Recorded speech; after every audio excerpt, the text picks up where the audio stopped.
everyone. Welcome to Phase on Rally Interviews. Thank you for clicking on the video in the first place. I really appreciate you guys clicking the subscribe button, like the video if you enjoyed it, and comment below any kind of questions you want me to ask, any kind of questions you want me to ask future players, any kind of questions you have for me personally. I can answer them in the comments as well.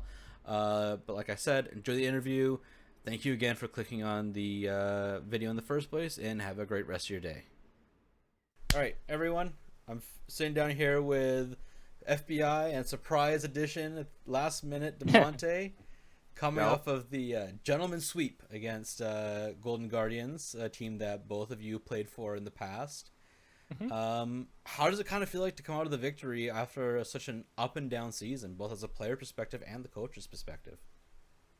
It feels pretty nice. I think it meant a lot to the people who were on CLG for 2 years, and I think for them it's been a really long, tough journey. So it was pretty touching to me too, to see the way that my teammates reacted. And yeah, the split was pretty shit overall, I think, during the regular season, but I never really thought that any team was much better than us. I just felt like we had a lot of things mentally that we needed to work on, and just building synergy and teamwork together. And I think that's what we really worked on over the split.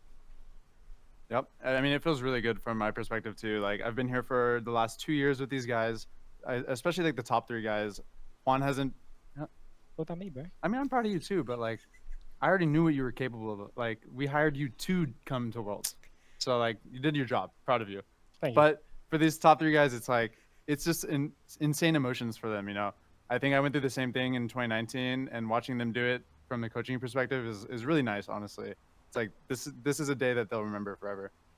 Yeah, like after you guys, like I mean, after game one, FBI kind of did the cheeky "bye guys" wave after you guys win the game.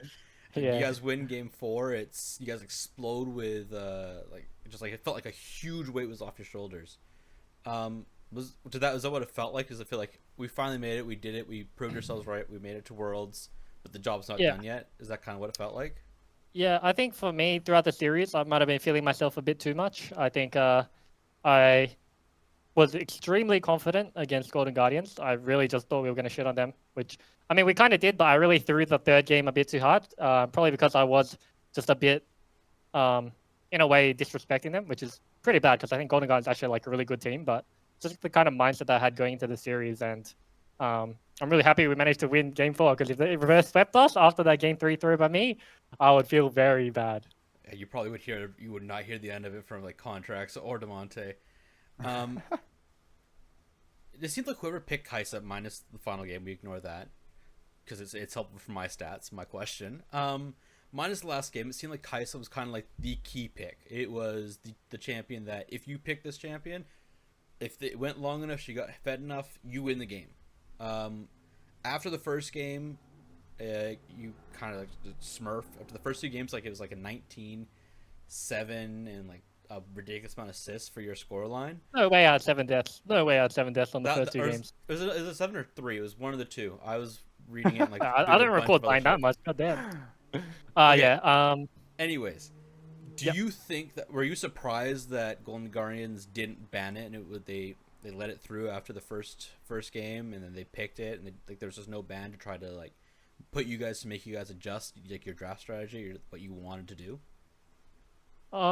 Yeah, I think I just have my teammates to thank for that, because I think that they had bans that they felt they needed, and then we were getting Kaisa on 1-2, or I think we got Kaisa 1-2 on like both games 1 and 2, or maybe we got it on first pick on blue side. But yeah, I think just my teammates have champs that the enemy felt like they needed to ban out, and I'm grateful for them for allowing me to be able to play Kaisa.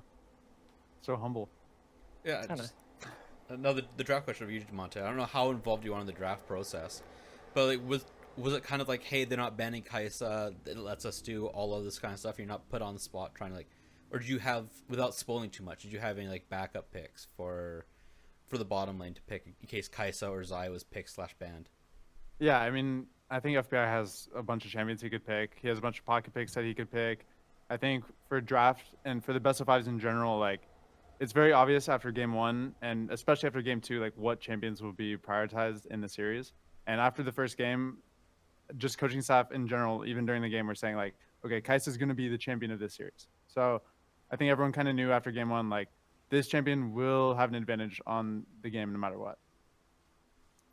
All right. I wouldn't say no matter what, but I mean, in your hands, you know, like I was just trying to like compliment you. thank you. I'm Like sorry. I think you're kind of good, but like maybe Maybe to turn maybe the I ego should down a just little bit. maybe I should just like stop thinking that. Yeah, I'm sorry. I apologize. I'm trying to hold my laugh in so much, it's not working.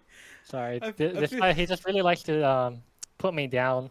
I I'm just feeling, complimented I'm you. feeling man. really confident, and Tano will just come back, put me down. I think he still has some grudges over him getting kicked off 100 Thieves when we played together. Oh man, But like it's always a good time. It's always a good time with my boy Tano. I'm done being nice to this fucking kid, bro. I'm just fucking with you, bro. Oh my god, Nah, we're boys like that. We're boys like that. Motherfucker. yeah, one hand just squeezes the shoulder down when the camera goes off. All right, so last question for you guys before you strangle each other and I get this video demonetized. Despite the fact that you've made it to Worlds, there's still a lot of games to go. You guys going to New Jersey is guaranteed, but you had to play against Cloud9. During the regular split, you guys beat them both games. You have a 2-0 over them right now. Do you think that you have like an answer to what they want to do? Can you neutralize their bottom lane well enough, or is MNS? I can never pronounce his name correctly. Is he just too volatile? Can you shut them down, or have you seen a change in the way they play the game at the last couple of weeks of the split during the first playoff series that makes you just a little bit worried, or kind of makes you adjust like your mental space heading into your next series? Personally, I'm not too worried. I think even though we 2-0 them regular season doesn't really matter. I think in playoffs, the teams that evolve will make it, and the teams that either get worse or stay the same will not. And I think Cloud9 is one of those teams that generally tends to ramp up during playoffs. And I think for us this split, we've definitely been able to do the same thing. So it's going to be very interesting versus them. I definitely think their bot lane is really good, but I'm honestly not too concerned about them. And I think the rest of our map can definitely hold up. So we'll see how that series goes. Yep. I mean, I think stylistically, all of our players hold up against C9 really, really well. You could go down the line, and none of their players just outmatch ours. I think we have really good consistency. And like Vic said, I think it matters how much we can level up our game from today until the match against C9 for who will win. Well, I'm excited. I can't wait. It's gonna be a fun time. But thank you both for sitting down with me. I really appreciate it. Thanks for the laughs. That was a lot of fun. If you guys are ever up here in Vancouver, I'm taking you guys out for drinks. If like MSI's over here or LCS finals come back up here, I'm taking you guys out for drinks and just Sounds good, see, bro. Yeah, remember see that. what happens. But yeah, thank you guys very much, and good luck in your next series. Cool. Thank you very much, man. Have a good you. one.